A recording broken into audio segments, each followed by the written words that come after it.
Men bugun ovoza qiladigan ma'lumot juda muhim. Bu ma'lumotning hammagacha yetib borishi vaziyatni o'zgartirishi mumkin.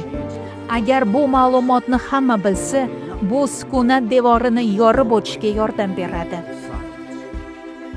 Shuning uchun iltimos, hozir hamma ishlaringizni chetga qo'yib, meni diqqat bilan eshiting. Bu har biringizning hayotingizga taalluqli. Tobora faollashib borayotgan magma plumi Sibir ostida joylashgan bo'lib, uning maydoni Avstraliya hududiga teng.